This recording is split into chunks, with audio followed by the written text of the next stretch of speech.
Je suis très heureuse de vous retrouver après cette courte pause. Et je vous propose pour commencer cette nouvelle session de conférence de retrouver un fidèle de ces assises nationales du logement et de la ville. Merci à lui, Costa Castrinidis, directeur adjoint de la Banque des Territoires, qui va notamment nous détailler la feuille de route logement annoncée par cette dernière lors de son dernier Printemps des Territoires, le 21 mai dernier. Bonjour Costa, je vous en prie, installez. Vous avez le droit de l'applaudir quand même. Et bonjour. Bonjour Pauline, bonjour à toutes et à tous. Je suis très heureux d'être parmi vous. Je sens que la chaleur ne nous prive pas d'enthousiasme et d'intérêt, donc c'est super. Totalement, d'enthousiasme, d'intérêt, d'intelligence collective également. Donc merci encore d'être avec nous aujourd'hui. Je le disais, pour faire face à la crise du logement qui dure déjà maintenant depuis plusieurs années et touche l'ensemble du parcours résidentiel, la Banque des Territoires et même plus largement, on va le dire, la Caisse des dépôts a choisi de dévoiler une feuille de route particulièrement ambitieuse. On parle de 100 milliards d'euros mis sur la table. Alors même que vous étiez déjà particulièrement engagé en tant que premier financeur du logement social, est-ce qu'il faut le rappeler peut-être une première question déjà sur la philosophie. Quelle est la philosophie de cette feuille de route ? Oui, alors c'est tout d'abord une prise de conscience de la gravité de la crise qui nous a poussé à en faire plus finalement que notre rôle déjà pourtant systémique, comme vous l'avez rappelé. C'est vrai que, sans rappeler les grands éléments de la crise qui sont ici bien connus, le fait que la reprise qu'on avait espérée en fin d'année dernière et en début d'année, où on voyait les transactions dans l'ancien repartir, où on se félicitait du niveau d'investissement absolument exceptionnel des bailleurs sociaux, j'y reviendrai, qui jouent un rôle majeur contracyclique, d'amortisseur de crise aujourd'hui. Et on était dans un contexte finalement où on sentait une certaine reprise, notamment avec des taux d'intérêt, des crédits immobiliers qui semblaient s'être stabilisés.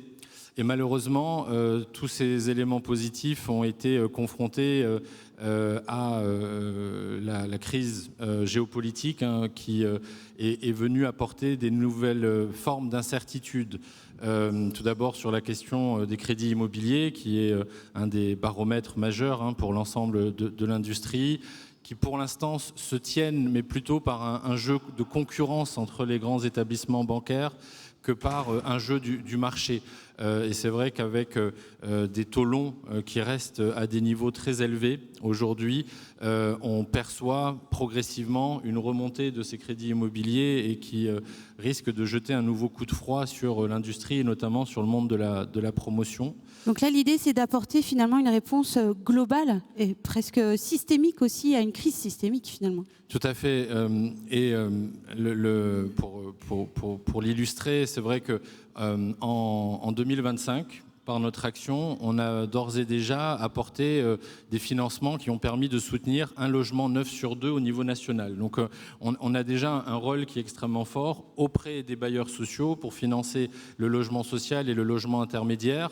Les chiffres sont éloquents. En 2025, c'est 70% des logements collectifs qui ont été produits en France qui ont été produits par le monde HLM. Donc c'est vraiment, je parlais tout à l'heure d'un rôle d'amortisseur de crise, c'est quelque chose qui nous distingue aujourd'hui de nos voisins, de nos pays, des autres pays européens, et qui nous permet de rester finalement le pays européen où on construit le plus. L'année dernière, 270 000 logements qui ont été produits. Mais ce chiffre est insuffisant, très insuffisant, au regard des besoins et de l'impact pour nos concitoyens. Et donc, c'est ce qui nous a amené à concevoir une feuille de route encore plus systémique, encore plus holistique, comme on le dit. Et puis qui ne touche pas que le logement social, finalement. Non, exactement, qui va vraiment adresser finalement les besoins de nos concitoyens sur le locatif dans toutes ses formes, le social, l'intermédiaire, mais également le libre abordable, l'accession et des éléments de plus long terme sur lesquels je vais revenir. Je peux peut-être décrire ces grands éléments. Oui, si peut-être, oui, justement, parce qu'évidemment, on va rentrer dans le concret quand même de cette feuille de route. Est-ce que, justement, de donner peut-être un petit peu plus de détails, 100 milliards, ça paraît énorme. Comment ça marche ? Alors effectivement, donc on a annoncé le 21 mai dernier cette feuille de route lors du Printemps des territoires, une feuille de route avec une ambition donc, de mobilisation financière de 100 milliards d'ici 2030 pour produire, faire sortir de terre 650 000 logements abordables d'ici 2030. Donc c'est un effort extrêmement conséquent qui permet aussi de donner de la visibilité à l'ensemble de l'industrie, aux acteurs publics et privés, sur le fait que dans ces périodes d'incertitude, il y aura une mobilisation financière extrêmement forte du côté de la Caisse des dépôts et de la Banque des territoires pour soutenir des projets. Donc ça, c'est premier un message important dans ces périodes où parfois on perd le fil du long terme. Le long terme, nous, on est capable de l'incarner et donc de mobiliser des moyens financiers très conséquents. Cette feuille de route, elle se structure autour de 2 grands axes. Le premier pilier, c'est finalement le court terme, apporter une relance de l'offre, à la fois sur le locatif et sur l'accession. Et donc, finalement, continuer à soutenir les acteurs qui sont pour nous notre grande colonne vertébrale historique, les bailleurs sociaux. On le fera notamment en apportant des nouvelles enveloppes de titres participatifs dont on annoncera les détails au congrès HLM. Donc c'est vraiment un soutien de haut de bilan qui permettra à ces opérateurs qui ont besoin de fonds propres, parce que pour continuer à investir 23-24 milliards par an et donc acheter en bloc au secteur de la promotion et permettre à nos concitoyens de trouver des logements sociaux mais aussi des logements intermédiaires, aujourd'hui les organismes de logement social ont besoin de fonds propres et donc on va continuer à leur apporter des titres participatifs. On va continuer aussi à soutenir le logement intermédiaire. Je vais m'arrêter un peu sur ce point-là.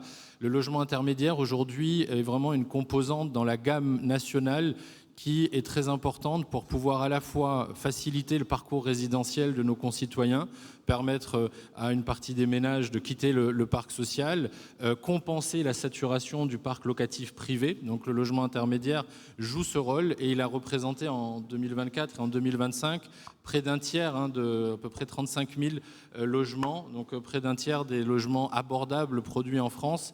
C'est extrêmement significatif et pour beaucoup d'acteurs, notamment du monde de la promotion, le LLI est vraiment un produit qui permet de rendre possible les opérations, de les équilibrer en sortie aux côtés du logement social et d'autres produits comme le bail réel solidaire sur lequel je reviendrai également. Et donc il nous paraît vraiment important de continuer à soutenir le logement intermédiaire par des financements, mais aussi par de l'investissement en capital. Et ça, c'est une des nouveautés de cette feuille de route. On est assez connu ici pour notre rôle de prêteur, puisqu'on prête sur l'épargne des Français. Ce sont nos livrets A, nos livrets de développement durable qui sont transformés en prêts de long terme. Mais dans cette feuille de route, on va aussi s'impliquer beaucoup en fonds propres, donc en apportant des investissements, toujours en minoritaire, aux côtés des acteurs, que ce soit des acteurs publics ou des acteurs privés, pour les aider à faire, donc disposer de la mise de fonds propres qui parfois aujourd'hui fait défaut pour pouvoir lancer les projets. Et c'est aussi dans cet esprit qu'on fait une évolution dans nos doctrines sur le logement libre, abordable. En fait, quand on parle de logement libre, donc de logement privé, jusqu'à présent, la Caisse des dépôts, la Banque des territoires considérait que c'était plutôt le marché qui répondait à ses besoins sur le logement libre. Or, on est beaucoup sollicité aujourd'hui par des exécutifs locaux, par des collectivités locales dans certains territoires qui nous disent en fait, je suis en carence de solutions. J'ai des besoins pour loger des populations, soit qui rejoignent ces territoires parce qu'il y a une attractivité particulière. Je pense à des territoires en réindustrialisation, par exemple, mais aussi des territoires qui sont des territoires détendus, ou ruraux en tout cas, mais pour lesquels il y a une tension particulière. Et face à ce constat, on va investir aux côtés des collectivités locales, notamment en nous appuyant sur les acteurs de l'économie mixte, et notamment les EPL, les SEM, qui jouent aujourd'hui un rôle majeur qu'on souligne, je trouve, pas suffisamment, puisqu'elles permettent à des collectivités locales, via ces outils territoriaux, d'avoir un rôle finalement dans le marché. Nous sommes d'ores et déjà très présents sur cette économie mixte, mais l'idée est de vraiment pouvoir là, apporter du capital pour soutenir du logement libre abordable sur un certain nombre de territoires. Donc finalement, du court terme, on voit aussi que vous vous intéressez à l'ensemble du parcours résidentiel finalement, et aussi une vision long terme avec des propositions qui sont mises sur la table. Oui, tout à fait. Alors peut-être pour boucler sur le pilier 1 sans être trop long. Donc il y a le locatif, il y a l'accession aussi, je voulais en toucher un mot. L'accession, évidemment, c'est indispensable pour le parcours résidentiel. C'est aussi une aspiration qui reste très forte chez nos concitoyens, l'aspiration d'accéder à la propriété. Ce qu'on constate aujourd'hui, c'est que malgré la crise, il y a certains produits d'accession qui connaissent des évolutions exponentielles. Je veux notamment parler du bail réel solidaire. Le BRS, c'est vrai qu'on en parle beaucoup. En 2019, on finançait 200 BRS seulement. C'était vraiment le début du produit. L'année dernière, on en a financé plus de 4000. Et notre conviction, c'est que le BRS, par ses caractéristiques propres, est vraiment un produit qui est en train de trouver sa place, que nos concitoyens ont compris, qui permet notamment aux collectivités locales et aux acteurs publics de faire durer sur le très long terme une forme de permanence dans le soutien subventionnel qui est apporté par du foncier pas cher, par du soutien en subvention, et finalement qui va permettre à des ménages sous plafond de pouvoir accéder à la propriété. Et donc on est convaincu que le bail réel solidaire va continuer à croître, probablement pour représenter à peu près 10 000 logements par an en France en vitesse de croisière. Et donc on va soutenir le haut de bilan de ces acteurs, là aussi pour les aider à amplifier leur rôle, notamment les OFS. Et puis sur l'accession aussi, alors aujourd'hui c'est une niche, mais peut-être que quand on se reverra dans 5 ans, on se dira, Pauline, que c'est une niche qui a pris de l'ampleur. Je veux signaler le développement des PropTech. Donc ce sont tous ces acteurs finalement privés qui aujourd'hui proposent du co-investissement avec les particuliers. Il y a un certain nombre d'exemples, Cesa, Nestia, Neoproprio, qui sont des acteurs qui sont très innovants dans ce qu'ils proposent, qui finalement inventent des nouveaux modes d'accession à la propriété et qu'on souhaite soutenir. On va lancer début d'année prochaine un appel à manifestation d'intérêt pour pouvoir apporter un soutien en capital à certains de ces acteurs, comme on l'a fait récemment d'ailleurs avec ProBTP pour soutenir un premier club deal de Neoproprio avec une solution qui est innovante, qu'il faut qu'on teste, mais qui potentiellement pourrait être une solution pour aider à l'accession demain. Mais justement, cet accompagnement à l'innovation, ça peut faire partie de ce deuxième pilier sur le long terme, évidemment. Donc cette idée d'accompagner aussi les mutations de notre secteur, c'est ça ?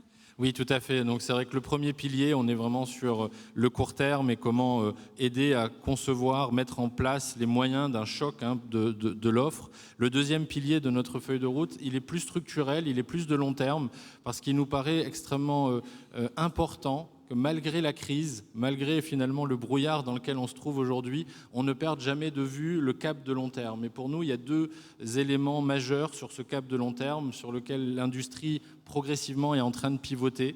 Le premier d'entre eux, c'est la question du foncier.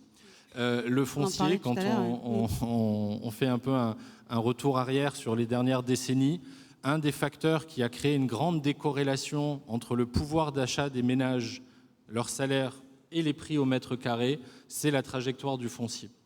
Et il nous semble, et c'est pour nous le sens de l'histoire, qu'il est important que les acteurs publics et parapublics puissent retrouver les moyens de s'impliquer, de s'investir sur le foncier pour pouvoir maîtriser le foncier. Alors évidemment, on ne va pas, avec les collectivités locales, racheter tout le foncier du pays, ça ne serait pas du tout réaliste. Il y a une grande partie de ce foncier qui doit rester dans le jeu du marché, mais on est convaincu qu'il est important de développer des modèles de portage foncier de long terme à travers des foncières qu'on est en train de constituer avec les établissements publics fonciers, avec les collectivités territoriales, leurs outils territoriaux, notamment des SEM, pour finalement porter le foncier sur le temps long et passer d'une économie de la propriété à une économie des usages à travers des baux amphithéotiques, des baux à construction qui vont permettre de produire du logement, mais aussi des locaux d'activité, de faire évoluer les usages dans le temps. On a d'ores et déjà 3 foncières qui ont été créées au niveau national et notre ambition, c'est d'en avoir 16 et donc d'avoir un maillage territorial qui permette à chaque territoire de disposer d'un outil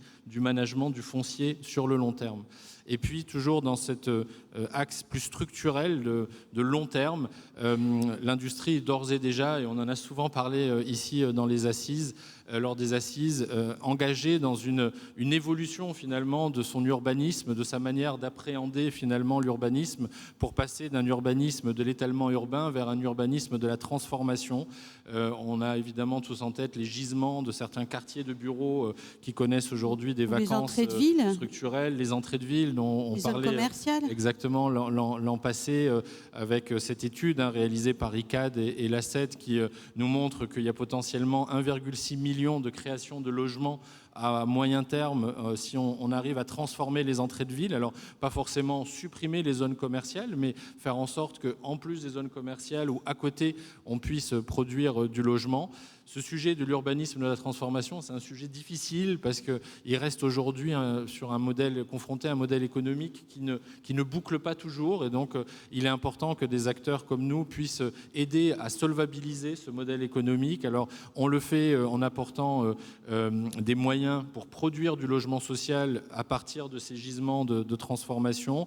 Et on le fait aussi en apportant du capital aux côtés d'acteurs privés, d'acteurs de la promotion, d'acteurs publics. On travaille notamment avec les collègues d'Action Logement sur ces questions, pour pouvoir passer à l'échelle et progressivement démontrer que c'est possible, peut-être pas sur tout le territoire, peut-être pas de manière systémique, mais sur un certain nombre de quartiers bien ciblés, de trouver les voies et moyens de produire les logements de demain. Et puis, sur cette voie de la transformation de long terme, je veux aussi dire un mot de l'habitat privé. L'habitat privé qui aujourd'hui est confronté à des défis majeurs et qui peut être un gisement de production de logements abordables pour demain. Je pense notamment aux copropriétés en difficulté, copropriétés dégradées, sur lesquelles aujourd'hui le groupe Caisse des Dépôts, notamment à travers CDC Habitat, joue un rôle déjà important pour redresser ces copropriétés. Mais c'est aujourd'hui un vrai défi, un vrai poison pour beaucoup de nos territoires, pour lesquels les élus locaux nous sollicitent pour pouvoir apporter des réponses supplémentaires. Et on est en train de travailler à des solutions de remédiation pour passer à l'échelle le traitement des copropriétés et aussi la transformation d'un certain nombre de logements énergivores qui pourraient être remis en état pour devenir demain des logements abordables locatifs ou en accession. Il y a un certain nombre d'initiatives qui sont en cours, notamment avec les collègues du groupe Caisse des Dépôts, qui sont partie prenante de cette feuille de route. Je veux les citer d'ailleurs, il y a CDC Habitat, l'ACET, Tonus Territoire et ICAD aussi qui travaillent avec nous à nos côtés sur cette feuille de route qui va demander une grande implication et beaucoup de partenaires publics et privés pour nous aider à tenir cette ambition. Alors, il y a de nombreuses propositions, hein, on va rappeler, et 60 actions ont été présentées, donc 15 structurantes, donc c'est vrai que c'est compliqué de vous les donner toutes là maintenant, mais je vous invite bien sûr à vous rapprocher de la Banque des Territoires pour en savoir plus. On n'a pas parlé des transformations du bureau logement aussi, enfin voilà, il y a beaucoup de choses à faire. Donc, je le disais, votre feuille de route ne répond pas seulement à l'urgence, elle vise aussi à accompagner les grandes transformations de la société et des territoires, qui sont autant de défis et d'enjeux pour notre filière. D'ailleurs, quelles sont selon vous ces principales mutations auxquelles le secteur doit se préparer? Et surtout, comment concilier cette stratégie nationale ambitieuse avec la diversité des besoins locaux? Vous en avez parlé, l'importance de la territorialisation, d'écouter les acteurs locaux aussi. Alors, je pense qu'on est dans une période qui est à la fois passionnante et qui nous oblige en quelque sorte à penser le court terme et le long terme en même temps. Moi, je suis assez frappé, et ce qu'on vit ces derniers jours, ces dernières semaines le montre bien, par le croisement des urgences. On est aujourd'hui finalement confronté, et nos territoires sont confrontés à une urgence climatique qui démontre son acuité tous les jours, avec l'enjeu non seulement de traiter les questions thermiques, les questions de décarbonation, mais aussi les questions d'adaptation, et donc d'aller vers une plus grande résilience, notamment des bâtis et des actifs immobiliers de manière générale pour préserver la santé de nos concitoyens. On est aussi aujourd'hui confronté à une urgence démographique. Les derniers chiffres de l'INSEE sur le vieillissement de la population sont éloquents. On a, à l'heure où on se parle, autant de personnes qui ont plus de 60 ans que de jeunes qui ont moins de 20 ans. Dans quelques années, on aura une population des plus de 65 ans qui représentera un tiers, voire 40% de la population, et donc qui va interroger l'industrie de la ville de manière générale sur la façon d'adapter son parc à cette population. On a aussi des évolutions dans ces évolutions démographiques sur la composition des familles, notamment avec un développement très fort des familles monoparentales qui aujourd'hui interrogent. On se retrouve finalement avec un parc de logements constitué de T4 et de T5 majoritairement, alors qu'on a des demandes qui concernent des T2 et des T1. Cette transformation-là, il faut qu'on la regarde et qu'on soit très réaliste sur le fait que si on n'arrive pas à transformer l'existant, on n'arrivera pas par la production neuve à faire face à ces besoins. Donc une urgence climatique, une urgence démographique, et finalement on est aussi dans une phase d'accélération, voire d'urgence technologique. On voit aujourd'hui les premiers effets de l'intelligence artificielle sur tous les grands secteurs industriels, tous les grands processus. C'est d'ailleurs, je pense, pour l'industrie de la ville, la fabrique de la ville, une opportunité de considérer qu'on est un des rares secteurs qui ne sera pas complètement disrupté par l'intelligence artificielle. L'intelligence artificielle n'a pas besoin de toi, mais les humains en auront toujours besoin. Et ce n'est pas l'intelligence artificielle qui pourra y répondre, mais elle pourra nous aider à accélérer, à améliorer un certain nombre de processus, notamment dans le secteur de la construction, mais aussi dans le secteur derrière de la gestion finalement du parc immobilier. Et donc toutes ces urgences qui frappent les territoires, elles ont une seule réponse viable et un seul lieu de recoupement, c'est justement le territoire. Et c'est ce qui nous a amené au niveau de nos travaux sur la feuille de route à se dire notre rôle finalement au national, nous, va être de concevoir une boîte à outils. C'est ce qu'on a fait, on a mis en place 60 mesures. C'est une boîte à outils qui nous fait faire des évolutions dans nos doctrines, dans nos pratiques pour mieux servir les besoins des territoires, mais ensuite cette feuille de route, avant tout, elle est territorialisée.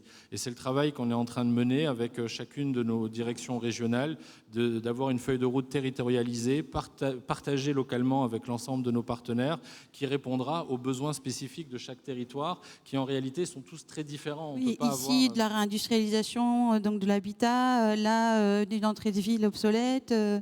C'est ça, en fait, l'idée. Complètement. Et au sein même d'une même région, on peut retrouver des endroits qui vont connaître une tension du fait de la réindustrialisation et des endroits où on va être sur des centres anciens dégradés, plutôt en déprise, mais pour lesquels il faut qu'on trouve des solutions également. Et tout ça nécessite vraiment d'avoir une vision qui soit la plus localisée possible, avec une boîte à outils large et des solutions locales. Et c'est en appréhendant justement ces différentes urgences dont je parlais, avec une bonne lecture de l'intelligence territoriale et des partenaires à mobiliser, qu'on trouvera les réponses pour nous permettre d'atteindre l'ambition que j'évoquais tout à l'heure. Et alors justement, pour conclure, peut-être, alors c'est un peu le fil rouge, on le dit, l'année prochaine, il y a des élections présidentielles. Donc cette idée qu'au moins, voilà, vous avez mis en place cette boîte à outils, elle est ouverte à tout le monde. Elle répond d'ailleurs aussi un peu, le plan qui est proposé et qui sera présenté demain, le plan de relance logement. Enfin voilà, ça peut être un outil pour aider aussi à cette vaste ambition de 400 000 logements. Donc pour terminer, peut-être deux messages. Le premier, peut-être justement aux futurs candidats et candidates. Voilà, quel serait le point que vous voudriez soutenir sur cette question? Et après, le dernier message aux acteurs qui sont là rassemblés aujourd'hui à la filière. Alors peut-être sur le premier point, à savoir le message à passer à nos décideurs de demain, c'est que parmi tous les grands défis aujourd'hui, entre la crise sociale et la crise environnementale, le dénominateur commun, le point de jonction, c'est finalement l'habitat et le logement. Et l'habitat et le logement, de ce fait, est soit un vecteur d'épanouissement, de solutions pour nos concitoyens, soit sera un des facteurs qui va générer des crises sociales à répétition. Et de ce fait, même si dans le débat politique, le sujet du logement, parce qu'il est complexe, parce qu'il est un peu technique, parce qu'il demande de jargonner, parce qu'il demande de clarifier les rôles et responsabilités des uns des autres, est rarement un sujet des grands débats. Je pense que cette année, il doit impérativement l'être en 2027, et je pense qu'il doit figurer au sommet des priorités pour un futur gouvernement. comme d'ailleurs, et il faut le saluer, il l'est aujourd'hui du gouvernement actuel. Et c'est vrai que vous rappeliez le plan de relance du gouvernement. Nous, par cette feuille de route, on s'inscrit dans ce plan de relance. 2 millions de logements en 2030, c'est ambitieux. Mais ce qu'on dit, c'est que voilà, par notre mobilisation, on peut à peu près représenter un tiers de l'effort de ce plan de relance du gouvernement. Et quand le Premier ministre et le ministre de la Ville et du Logement nous disent qu'il faudrait produire 400 000 logements par an, c'est vrai que parfois, pour des initiés, on se dit la marche est très haute, ça va être compliqué, mais en même temps, c'est un signal extrêmement important parce que ça fixe un cap, ça fixe un cap et ça clôt des années de débats qui nous ont un peu pollués pour savoir si finalement il fallait continuer ou pas à produire du logement. Là, on a une ambition, on a un cap clair. Je ne pense pas qu'aucun gouvernement futur ne le remettrait en cause, mais il faudrait que ce sujet soit vraiment au sommet des priorités pour demain. Et puis nous concernant, peut-être sur le deuxième volet, sur la filière, moi, ce qui me frappe assez au cours des dernières années, on a beaucoup travaillé sur nous-mêmes, sur la crise, sur la manière dont le secteur public et le secteur privé peuvent mieux travailler ensemble, sur les modèles économiques. On a parfois l'impression de se répéter, mais je trouve qu'on arrive à avancer et qu'on arrive à progresser. Il y a un potentiel d'innovation dans l'industrie française du logement qu'on sous-estime parfois. Là, on a beaucoup travaillé au niveau européen, dans le cadre du plan européen. Au final, les grandes innovations récentes en France, la création du logement intermédiaire, la création du bail réel solidaire, par exemple, le travail sur l'urbanisme de la transformation, il n'est pas aussi avancé dans beaucoup de nos pays. Vous parlez de la décarbonation aussi, c'est vrai qu'on a été un peu leader là-dessus. Précurseur sur ces questions-là. Et donc, on a su collectivement fabriquer finalement de nouvelles choses. Alors, ça prend du temps parce qu'on est dans une industrie du long terme. Quand on se dit qu'on invente le bail réel solidaire, voilà, on tâtonne, on fait un premier texte, on fait un deuxième texte. Mais finalement, aujourd'hui, c'est 4 000 logements par an. Demain, ça sera 10 000 logements qui vont aider à loger nos concitoyens. Donc, on a su le faire. Et donc, mon message peut-être pour conclure, c'est qu'ensemble, cette alliance de nos expertises a su créer des innovations de rupture qui changent la face des choses et qui nous ont permis d'être résilients, faisant en sorte que cette innovation, elle nous permette d'être en avant-garde pour répondre à cette crise du logement et être le premier pays européen à en sortir. Merci beaucoup, merci Costa Castrilidi. Je le rappelle, donc 100 milliards d'euros dans cette feuille de route, un objectif de faire émerger 650 000 logements abordables d'ici 2030 et bien sûr une boîte à outils à s'emparer pour les territoires. Donc c'est 60 actions, donc 15 structurantes. Merci vraiment de ce point sur cette feuille du logement. Vous pouvez l'applaudir. Merci beaucoup Pauline. Et bien sûr, vous rapprochez de la Banque des Territoires pour en savoir un petit peu plus, pour vous faire accompagner justement au plus près des territoires.